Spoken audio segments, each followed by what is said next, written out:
Bom dia, boa tarde, boa noite, boa madrugada. Meu nome é Sidney Martins, professor de língua portuguesa aqui do Aqui Concursos, o maior site de videoaulas do Brasil, quiçá das Américas, parceiro agora do Cid Concursos, então provavelmente do mundo. Meu companheiro e minha companheira, vejamos, hoje nossa aula é sobre coesão textual, já que a banca é o CESP. Coesão textual é um assunto deveras importante. Eu não tenho como fazer a prova de língua portuguesa do CESP se eu não sei coesão textual. Aí eu vou até adiantar. O CESP cobra coesão referencial e coesão sequencial. Sempre, em todas as provas. Só que, antes da gente cair para dentro disso daí, para saber o que é referência, o que é sequência, a gente vai estudar a coesão como um todo para abordar e perceber o quanto é importante na nossa prova. Então acompanha aqui comigo, ó. Um texto é um conjunto de parágrafos formados por conjuntos de frases, formadas por conjuntos de orações, formadas por conjuntos de palavras. A conexão entre essas partes de um texto formam a coesão textual. E aí, meu companheiro, se liga só. Quando a gente estuda a língua portuguesa, a gente normalmente na escola segrega o ensino. Tem um professor de gramática, um professor de interpretação e um professor de redação, quando na verdade está tudo interligado. Eu só faço a análise textual se antes eu fizer a análise gramatical. Aí vocês perceberam todo esse desenrolar aqui, ó. Conjunto de parágrafos, conjunto de frases, conjunto de orações, formado por conjunto de palavras. Então se liga só nisso daqui, ó. Tudo que a gente tem começa nesse camarada aqui, ó, no morfema. Desse morfema, a gente parte para a palavra. Da palavra, a gente parte para a função sintática. E da função sintática, a gente parte para a oração. Da oração, a gente parte para o período.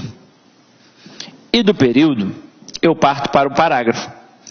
Para finalmente chegar ao texto. Do morfema até o período, eu chamo de análise gramatical. E período, parágrafo e texto, eu chamo de análise textual. Repararam como todos os elementos estão interligados? Por exemplo, quando eu falo de análise textual, eu tenho período, parágrafo e texto. Mas para chegar ao período, eu tenho que passar por todos esses outros elementos. E aí, esses conjuntos que se relacionam, que estão aqui, ó, que vão formar a coesão textual, eles se relacionam de diversas formas, seja elementos que vão concatenar através de uma estrutura, fazendo uma ligação, uma referência, ou uma concatenação de ideias. Então, eu tenho que me ligar nisso aqui, ó. A palavra texto vem do latim testum, que significa tecido. Assim, a coesão constitui as conexões entre os fios do tecido, ou entre as informações, de modo a garantir que o texto pareça um conjunto harmônico. Dizemos que um texto está sem coesão quando suas ideias não estão claramente relacionadas. Como assim, Sidney? Vamos lá.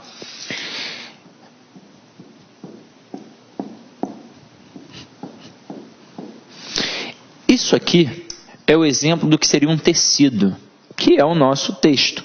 Quando a gente olha de longe, a gente não percebe todas essas separações. Quando você olha mais de perto um tecido, você percebe que eles são feitos assim. Então aqui está o texto, e aqui estão as chamadas entrelinhas desse texto, que a gente vai preenchendo através do nosso conhecimento de mundo. Quanto maior o meu conhecimento de mundo, maior a minha capacidade interpretativa. Só que você está vendo que esse texto, ele possui estruturas que são interligadas. Se as relações não estiverem adequadas, aí a gente diz que o texto não é coeso. Como esse texto não vai ser coeso? Quando um elemento não fizer parte da outra estrutura, forem termos soltos. Agora, eu posso ter termos soltos e posso ter um termo que está até junto, mas se eu não tiver ali utilizado uma conjunção adequada, o meu texto não vai estar coeso. Se eu tiver repetido várias vezes a mesma palavra, o meu texto não vai estar coeso. Então, se eu não fizer o mesmo número de parágrafos com o mesmo número de linhas num texto, de repente o meu texto também não estará o quê? Coeso. A gente pode até aqui citar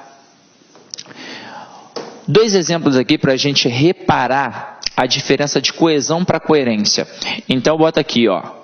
Eu não simpatizo com Atadolfa. Ponto. Ela é bonita, simpática e sempre me ajuda. Esse é o texto 1. Agora o texto 2. Mar, brisa, suave, coqueiros. Aí vamos pensar qual é a diferença de coesão para coerência. Coesão, a gente pensa em estrutura. Acho que até o momento agora vocês pensaram em estrutura. E coerência tem a ver com um sentido. Então vamos perceber que a coesão trabalha em prol da coerência.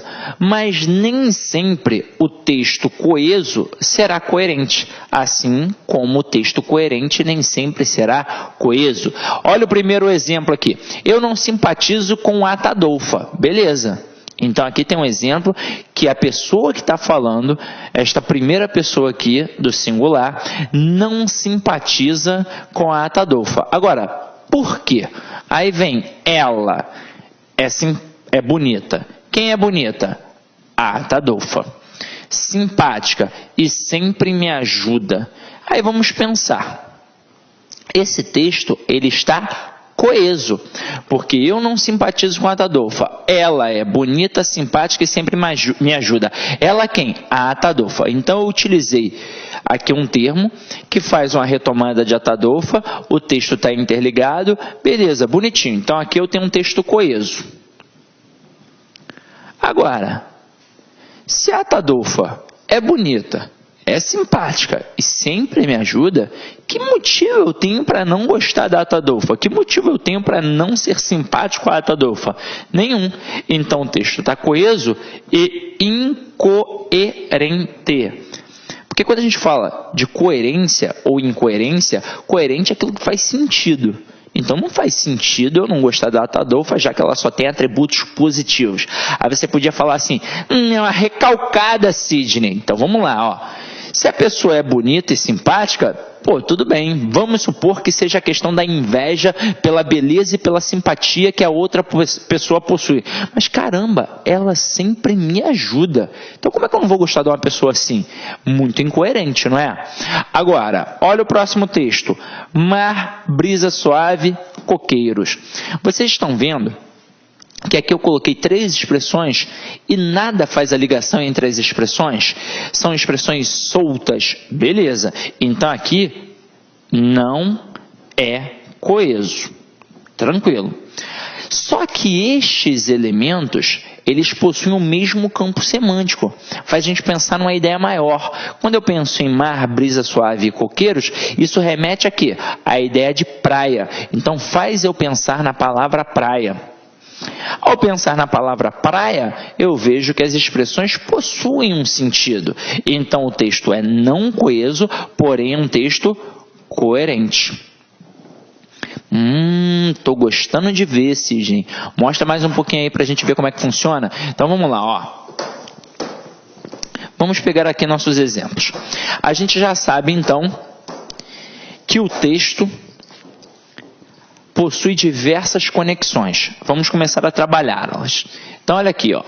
Os alunos chegaram cedo, mas a porta da sala estava fechada. Decidiram então passar na secretaria a fim de descobrir o que aconteceu.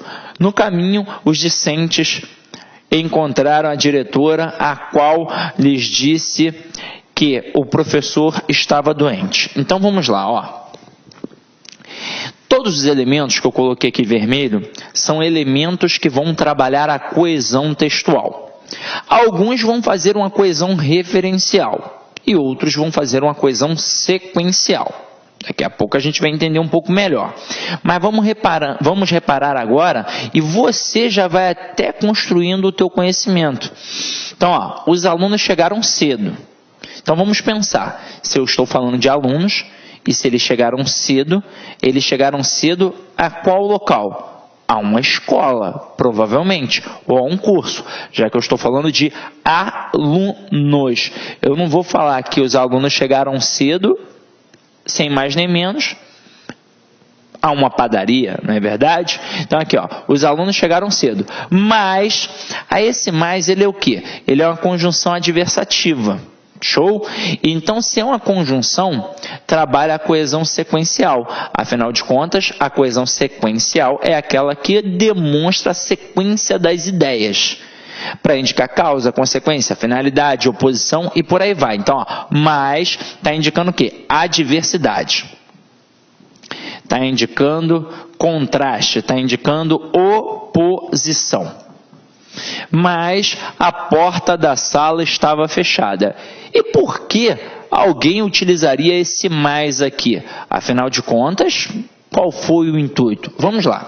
Se os alunos chegaram cedo, eles chegaram cedo porque tinham confiança de que era um horário adequado a chegar. Mas a porta da sala estava fechada, ou seja, quebrou uma lógica. A oposição é a quebra da lógica. Eles esperavam chegar cedo, de repente, para pegar um local ali na frente da sala, mas a porta da sala estava fechada. Beleza. Continuando. Decidiram. Opa, quem decidiu? Os alunos. Então, o verbo aqui, ele faz uma retomada da palavra alunos. Até mesmo porque, olha que importante, quando a gente tem o verbo na terceira pessoa do plural sem um referente, nós dizemos que estamos diante de um sujeito indeterminado. Só que aqui tem um referente diante desse contexto, não tem? Então, quem decidiu? Os alunos. Aí, continuando. Decidiram então é conclusivo. Beleza. Então, aqui eu tenho a conjunção conclusiva. Decidiram, então, passar na secretaria a fim de descobrir o que aconteceu. A fim de indica finalidade. E aí vamos entender a intenção. Os alunos chegaram cedo. Beleza, mas a porta da sala estava fechada. Opa, alguma coisa precisamos fazer, porque eles esperavam que a porta estivesse o quê? Aberta. Diante disso, eles concluíram que deveriam passar na secretaria. Por isso que a gente coloca, decidiram, portanto.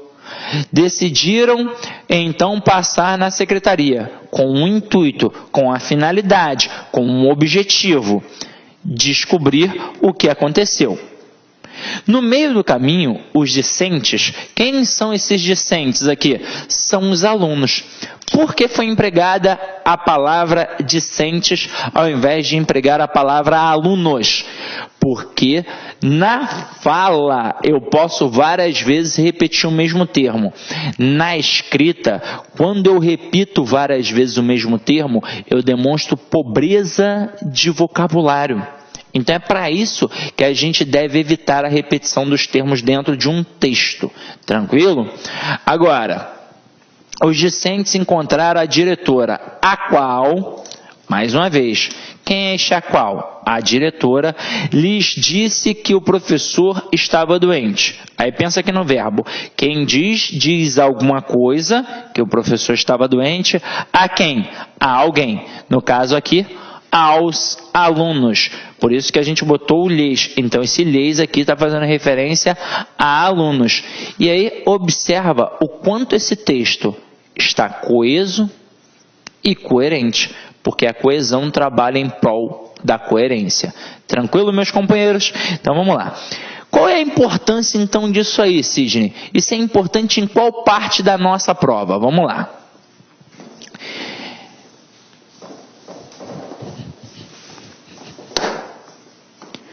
Nas provas de redação, os candidatos são frequentemente penalizados por não empregarem palavras que marquem a transição entre duas ideias ou dois parágrafos distintos. Nas questões de interpretação de texto, o candidato precisa entender os tipos de elementos coesivos e como eles funcionam. Então, galera, na verdade, isso é importante, tanto para a interpretação quanto para a produção textual, até mesmo porque a redação nada mais é do que uma interpretação ao contrário. Então, quando a gente produz um texto para uma prova, é importante que eu esteja atento à ortografia, à estrutura, à coesão e à coerência.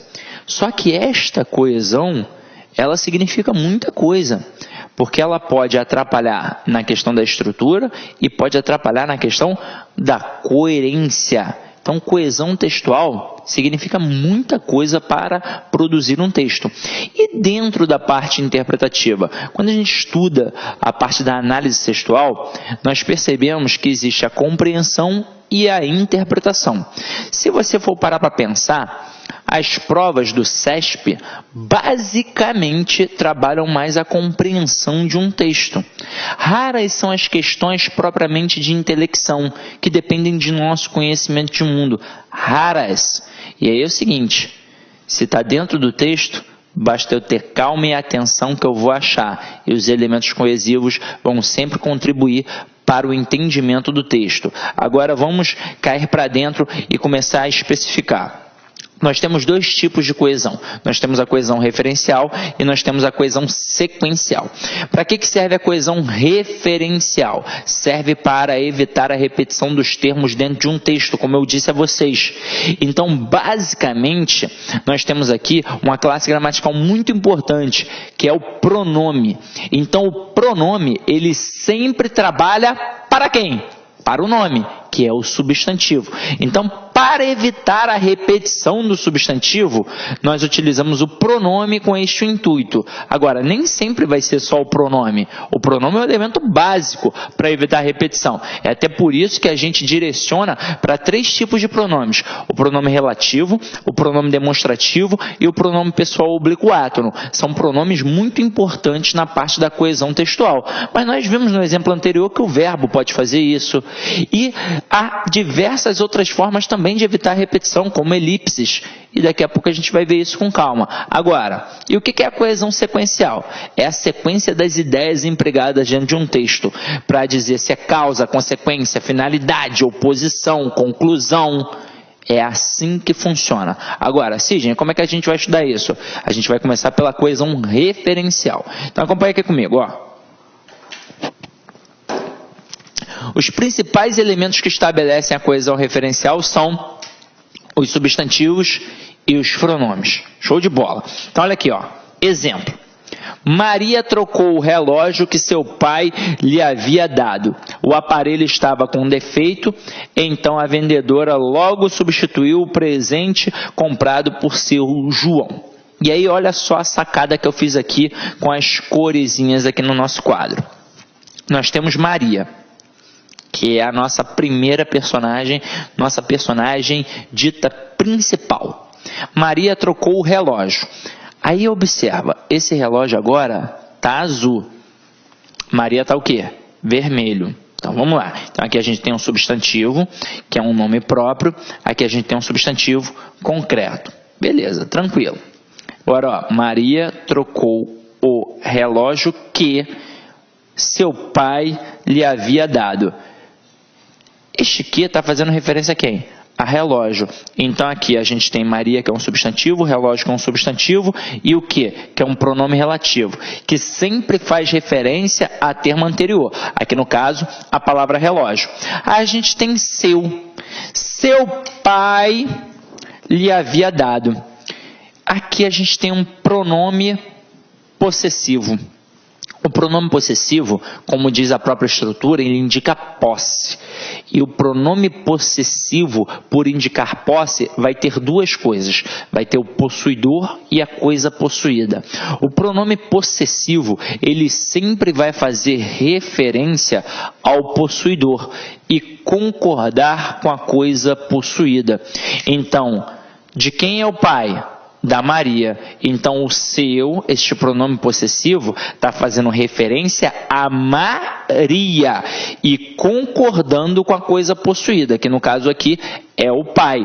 Então, ó, seu pai lhe havia dado. Então, o pai deu alguma coisa a alguém. O que o pai deu? O pai deu o relógio.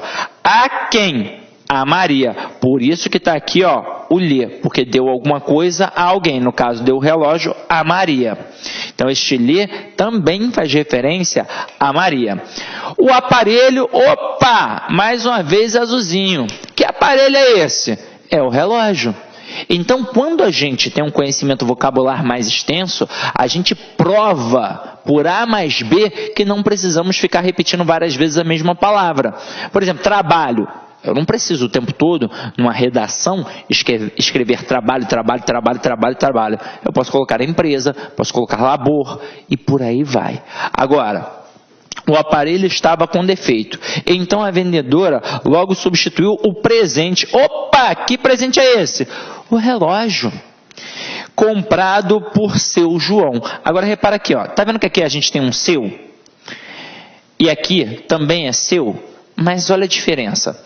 Este primeiro seu é um pronome possessivo. E este seu aqui, ó, não é um pronome possessivo. É um pronome de tratamento, que está fazendo referência à palavra João. É como se eu tivesse utilizado aqui o senhor João. Seu João, seu João da padaria, seu Manuel da padaria. É assim que funciona. O senhor João da padaria.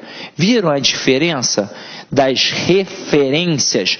Então, ó, vermelhinho fazendo referência a vermelhinho, azulzinho fazendo referência a azulzinho e verdinho fazendo referência a verdinho. Porque o seu João é o quem? É o pai da Maria. Tranquilo ou não tranquilo? Agora, vamos lá, vamos trabalhar com mais um elementozinho aqui interessante, ó.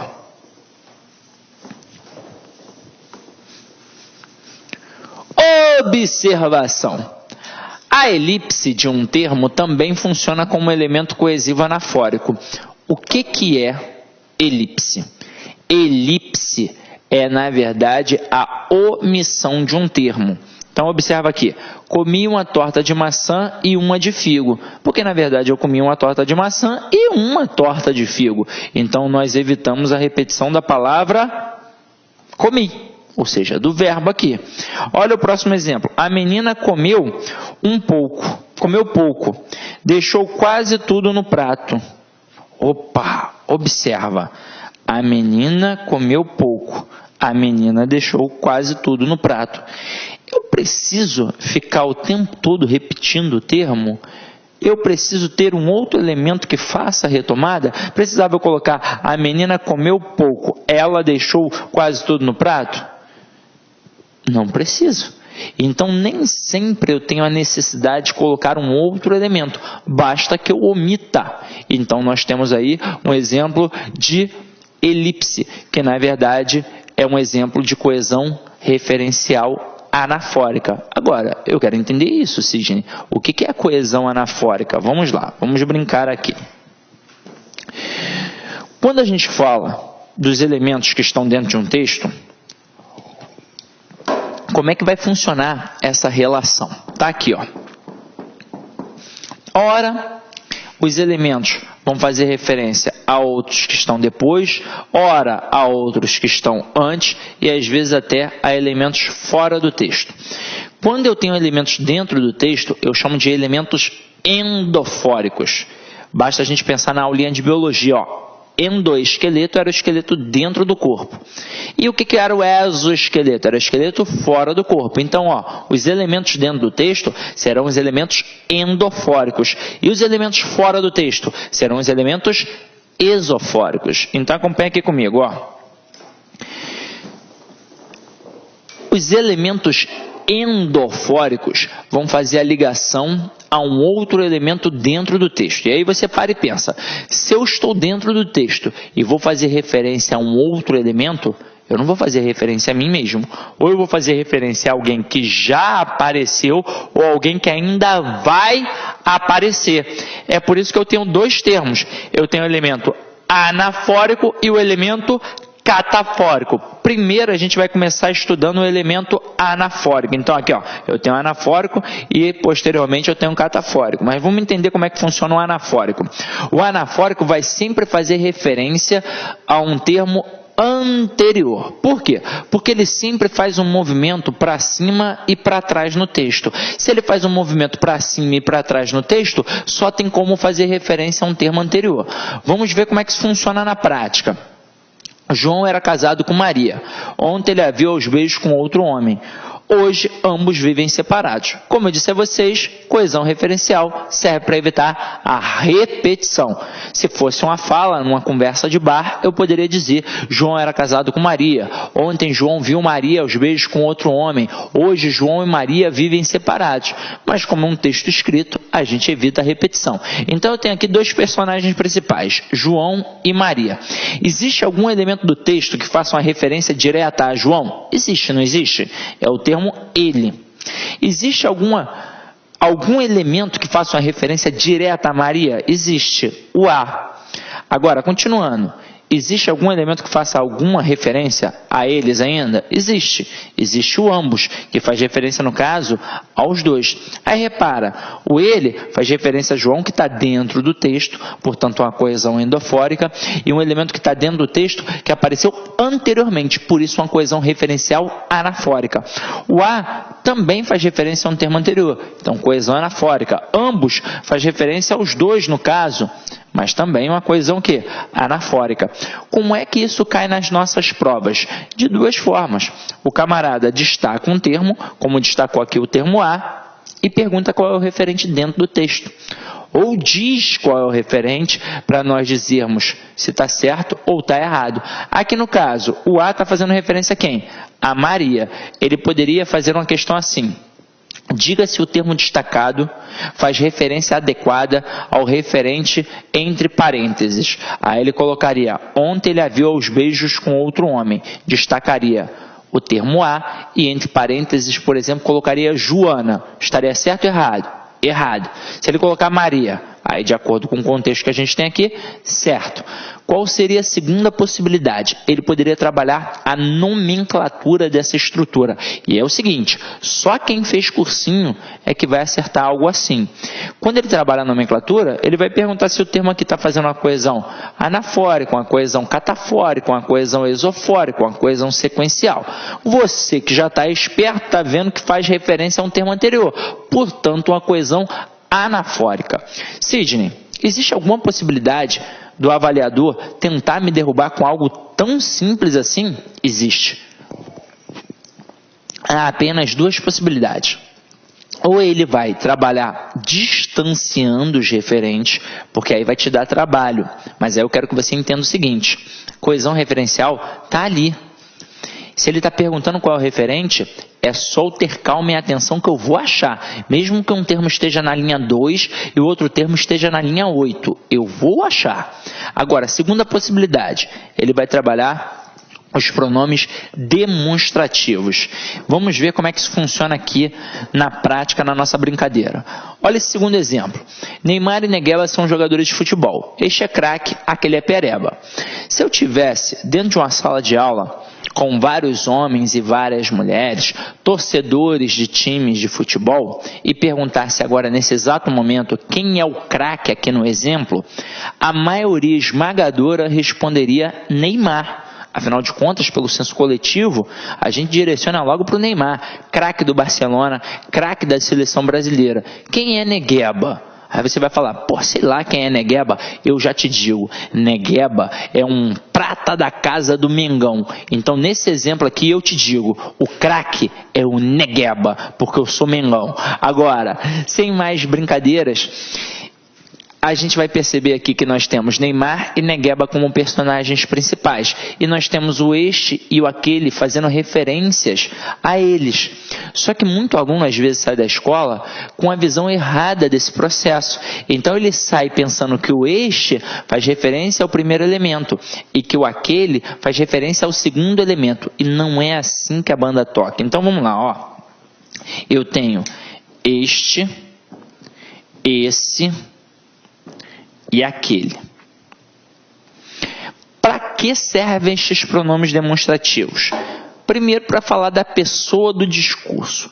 Quem fala, com quem se fala e de quem se fala. Segundo, e muito importante para nós, no processo de coesão textual, serve para indicar a posição daquele elemento. Então, quando eu uso um processo de comunicação, um ato de fala, eu sempre terei duas coisas.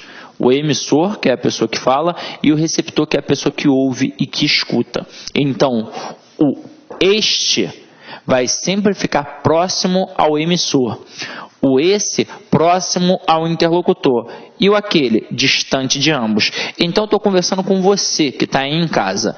Eu serei o emissor e você que está em casa será um interlocutor ou receptor, como preferir. Aí eu vou falar sobre esta caneta. Aí eu digo assim, ó. Esta caneta é vermelha. Por que eu utilizei o esta? Porque está na minha mão, eu sou o emissor. Agora eu entrego na sua mão. Segura aí, por favor. Tá segurando? Aí eu digo assim, ó.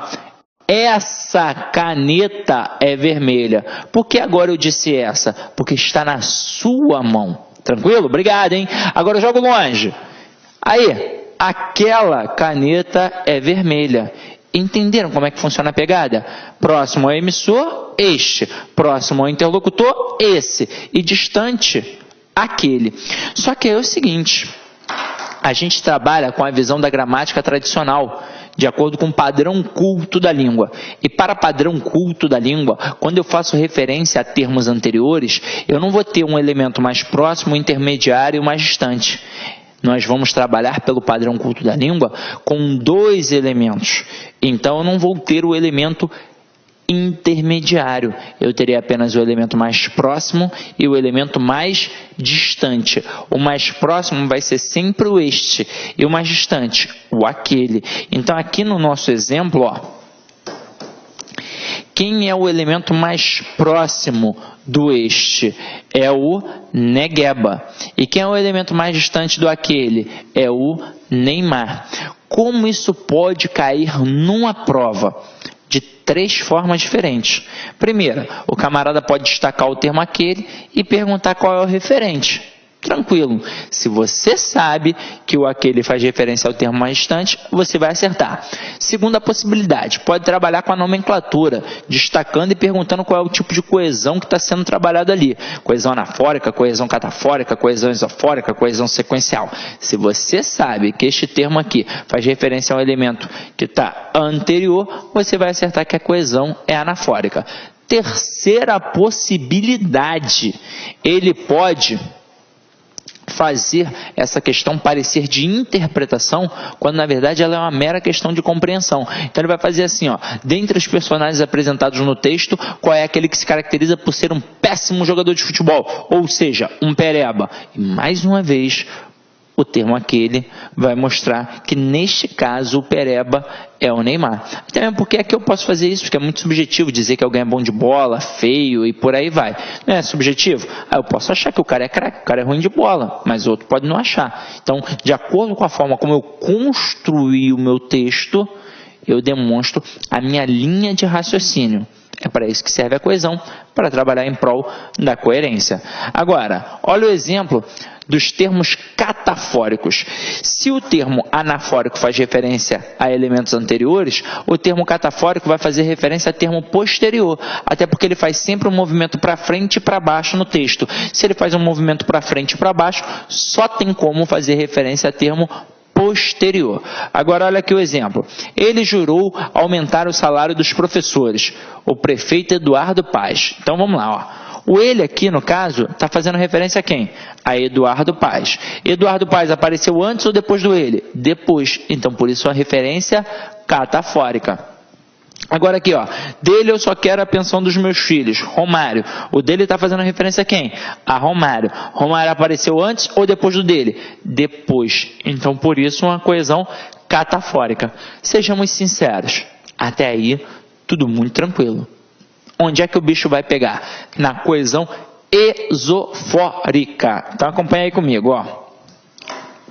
Deixa eu apagar aqui.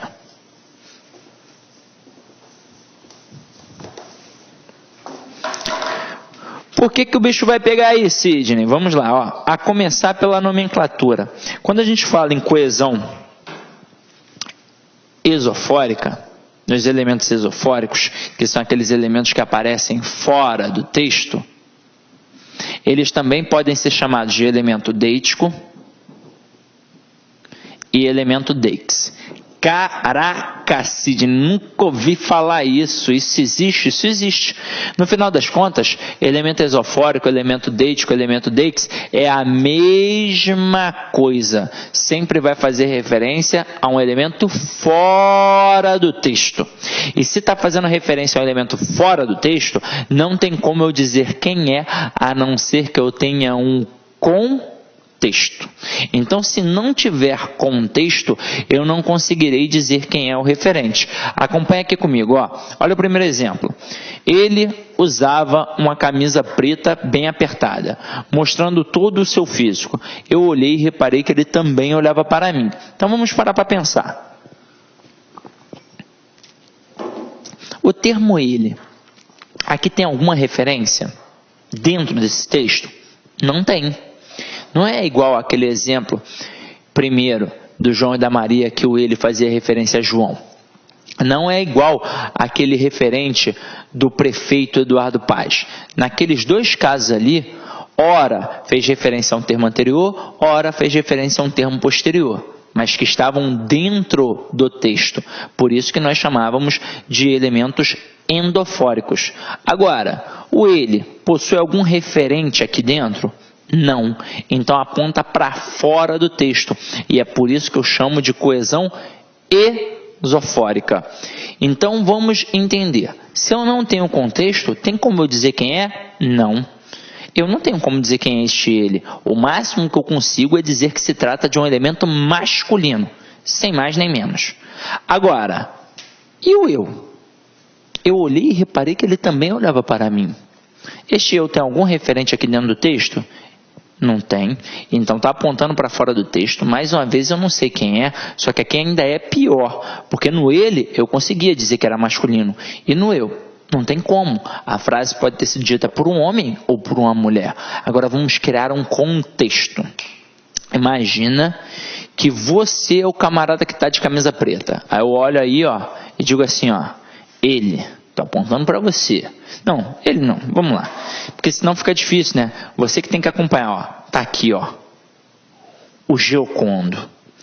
Tá de camisa preta, ó. Aí eu digo assim, ó. Ele usava uma camisa preta, bem apertada. Uau! Eu olhei e reparei que ele também olhava para mim. Neste contexto, quem é o ele? É o Giocondo. E o eu? É o Sidney. Entenderam como é que funciona? Porque agora nós criamos um contexto. Continuando a brincadeira. Olha a frase 2. Amanhã eu faço aniversário. Imagina que o pedido fosse: quantos elementos esofóricos tem no exemplo? 1, 2, 3 ou 4? Ou então simplesmente para dizer quantos elementos tem. Será que nós conseguiríamos? Vamos parar e pensar. Vamos imaginar que aqui é realmente uma sala de aula. Que você não está aí no seu quarto, você não está na sala, não está na cozinha. Imagina que você está dentro de uma sala de aula presencial. Aí você entrou na sala. Você foi o primeiro a entrar. Não tinha nem professor nem aluno. E olhou para o quadro. Ao olhar para o quadro, só tinha apenas uma única frase: amanhã eu faço aniversário. Aí você me responde: Você sabe quem escreveu? Se você foi o primeiro a entrar na sala? Não, não sabe. Agora me responde, você sabe quando foi escrito? Também não sabe, já que você não viu quem escreveu. Então, ó, o eu notoriamente é esofórico, porque eu não sei quem escreveu. E o amanhã também é esofórico, porque toda vez que eu tenho data indeterminada, é elemento esofórico. Agora, vamos criar um contexto para isso. Eu olho para você, no fundo dos teus olhos e digo, amanhã eu faço aniversário. Suponhamos que hoje seja, sei lá, dia 5. Dia 5, hoje é dia 5. Então, amanhã vai ser o quê? Dia 6. E o eu? O Sidney. Entenderam como é que funciona? Olha o próximo exemplo. Eu te amo. Beleza? Eu te amo. Mesma pegada. Entrou numa sala de aula, olhou para o quadro e estava escrito eu te amo. Sabe para quem foi escrito? Não. E sabe quem escreveu? Não. Então não sei quem ama, nem quem é a pessoa amada. Então vamos lá, ó. Então na expressão, na frase eu te amo, eu tenho dois elementos esofóricos, o eu e o te. Agora vamos criar um contexto para isso. Eu olho no fundo dos teus olhos e digo, eu te amo. Então, neste caso, o eu será o Sidney e o te será você que está em casa. Mas vamos criar uma outra situação. Imaginando que aqui seja realmente uma sala de aula presencial. E aí você saiu por algum motivo, foi beber uma água, tomar um café, foi ao banheiro, sei lá, por algum motivo. Quando você retornou, tinha um bilhete em cima de sua mesa, escrito eu te amo. Pensa comigo, eu continuo tendo elemento esofórico? Estou te dando tempo para pensar. Sim, Sidney, continua. Aí eu pergunto, 1 ou 2? Aí você, 1. Eu respondo, não, 2. O eu, notoriamente, você vai continuar percebendo que é esofórico, porque você continua sem saber quem foi que colocou o bilhete. Afinal de contas, quando colocaram o bilhete? Quando você estava fora da sala de aula. Agora, quando você retornou, por não ter visto quem colocou, você não sabe quem fez. Então, notoriamente, o eu é esofórico. Agora, você descobriu que o bilhete foi para você. Mas você só sabe que é para você pelo contexto. Porque se estivesse na mesa da sua amiga ou do seu amigo, seria ou para sua amiga ou para o seu amigo. Tudo depende de contexto. Então você só sabe que é você porque está em cima da sua mesa. Porque se estivesse largado no chão, por exemplo, eu duvido que com certeza absoluta você iria brigar, derrubar todo mundo e falar, é meu com certeza. Dificilmente. Agora, vamos criar outra situação. Você foi lá fora, mais uma vez, e ao voltar, estava escrito, eu te amo, assinado Sidney Martins. Vamos pensar, continuo tendo elemento esofórico? Sim, continuo. 1 ou 2? Agora somente 1. O eu deixa de ser esofórico, porque tem referente aqui que é a palavra Sidney, que apareceu o quê? Depois. Então a referência catafórica.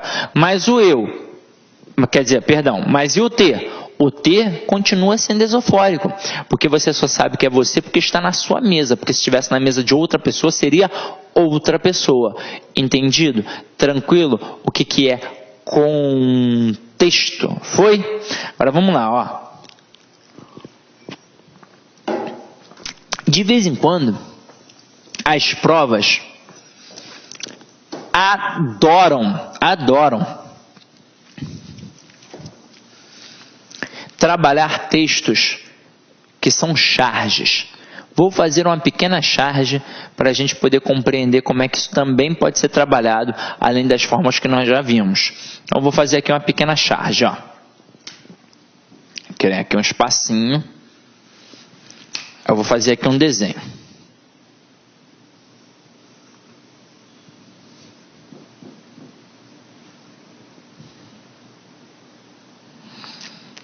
Como eu não tenho todas as cores, talvez fique difícil para você identificar, mas eu sou um excelente desenhista. Quem é esse daqui, ó? Sou eu, Sidney. Agora vamos lá, vamos para outro professor.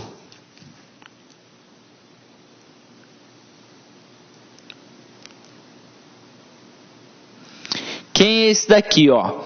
Para quem não conhece, esse aqui é o professor Tiago Nunes, professor de matemática do curso. Ele é pequenininho assim mesmo, não cresceu, não sei porquê. Agora, vamos fazer outro professor, o nosso professor Sexy Symbol. Aqui, ó.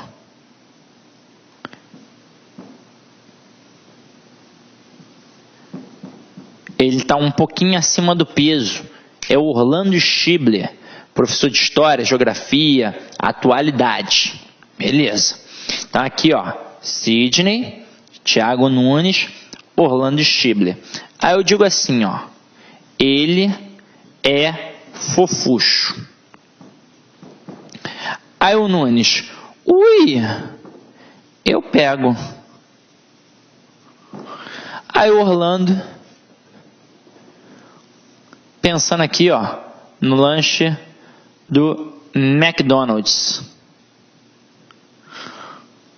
Orlando adora, inclusive quando casou, foi para Amsterdã, foi para a Europa e só comia McDonald's. Adora McDonald's. Aí vamos lá, ó. Eu vou criar uma questão. O termo destacado, aqui no caso o termo ele, faz referência a quem? Aí todo mundo vai responder, faz referência ao Orlando Schibler. Aí eu pergunto, referência anafórica, catafórica ou esofórica? E aí eu respondo, referência esofórica. Como assim, Sidney? Não deveria ser uma referência catafórica porque ele apareceu depois? Não. Porque quando eu falo nesse tipo de referência, tem de estar no texto escrito. Eu descobri que é o Orlando pelo contexto.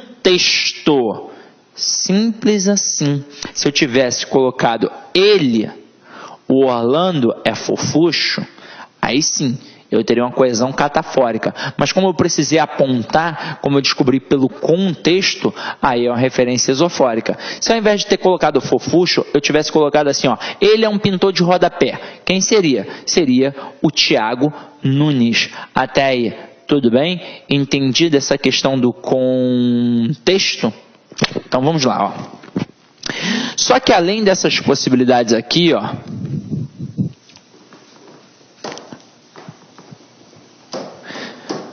a gente tem também outros termos. Sidney, para!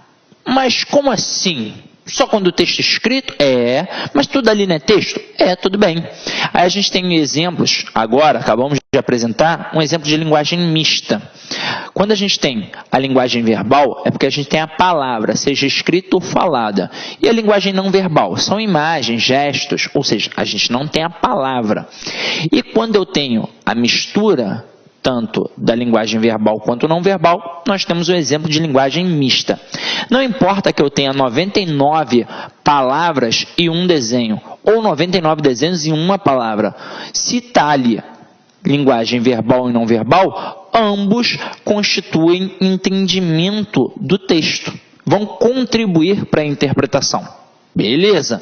Agora, quando a gente fala na referência do jeito que está ali, eu tenho que pensar no texto escrito, porque eu só descobri que era o camaradinho ali pelo contexto. Ah, mas em provas, Sidney? Ah, ele vai trabalhar Calvin, Mafalda, coisas que a gente já está aí, ó, cansado de trabalhar. Show? Agora, ó, além das estruturas anafóricas, catafóricas e esofóricas, nós também trabalhamos hiperônimos e hipônimos, que são coisas importantíssimas para a nossa prova, por incrível que pareça. Ó. Sidney, que nomes feios. O nome é feio, mas são estruturas super simples. Hiperônimo. Hiper tem a ver com coisa grande, ó, hipermercado, é o mercado grandão. Hipônimo tem a ver com coisa menor, coisa pequena, ó, hipotermia, quando diminui a temperatura. Então, hiperônimo expressa o sentido geral. Hipônimo expressa o sentido específico. Olhem esses exemplos aqui agora, ó. Carro, Corsa, Gol, Fusca, médico, pediatra, cardiologista. Onde é que está o geral, onde é que está o específico? Então, vamos lá. Tô ouvindo, pode gritar. Carro e médico, geral. Corsa, Gol, Fusca, pediatra, cardiologista, específico. Agora responde para mim. E peixe? peixe é geral ou é específico? Então, ó, levanta a mão se acha que é geral. Levanta a mão se acha que é específico. E quem não acha porra nenhuma, levanta a mão também. E quem não acha nada, acertou. Porque como é que eu vou classificar peixe em geral ou específico se eu não tenho um elemento para poder comparar? Isso não existe. Eu não tenho contexto. Eu dependo de um contexto. Por exemplo, eu só consigo dizer que Corsa é específico porque eu tenho um carro aqui para comparar a ele e perceber que nesse contexto o carro é o quê? Geral. Então são elementos de um mesmo campo semântico. Corsa, Gol e Fusca, todos eles são o quê? Tipos de carro. Então, por isso que eles são específicos e o carro é o quê? É geral. Eu só consigo dizer que médico é geral porque eu tenho um pediatra para comparar ele e perceber que é específico em relação a ele. Por quê? Porque o pediatra é um tipo de médico. Mas peixe, por enquanto, não tem nada. Mas vamos criar uma situação. Coloca aqui, ó. Olá, meus amigos, minhas amigas, sou o professor Luiz Antônio Carvalho, com muito prazer, muita satisfação, estou aqui para convidar vocês a conhecer um super curso online para o TRF Primeira Região. Curso completo, ponto a ponto digital, com os melhores professores do mercado aqui no Lá Concurso. Gente, detalhe, com o melhor custo-benefício do mercado. Gente, vem, olha só. Curso completaço, ponto a ponto digital, por apenas 10 parcelas de R$ 25,00. É somente aqui no Lá Concursos. Prazo de acesso 90 dias. Durante esses 90 dias, vocês podem assistir quantas vezes quiser e na hora que desejar. Ah, professor, e os professores? Você assistiu aí essa aula demonstrativa, né? Somente professores top de linha. E aqui no Lá Concursos, o melhor custo-benefício é outra coisa, nós temos que garantia. Você pode se matricular sem medo de ser feliz, assistir quantas aulas quiser, durante 7 dias. Se você não gostar do curso, você pode estar encaminhando um e-mail para a nossa central de atendimento, que nós iremos aí efetuar o seu cancelamento da sua matrícula com a devolução do seu investimento sem burocracia, rápida, que é papo reto, aqui é honestidade aqui no Lá Concurso. Tá certo, professor? Tá certo, pessoal? Gente, esquecendo, você gostou da aula do professor? Você quer esse material de apoio? Então clique aqui embaixo, tem um link aqui embaixo, você pode fazer o download do material de apoio gratuitamente no site do LAC. Espero vocês. Um forte abraço. Tchau, tchau. Clique lá.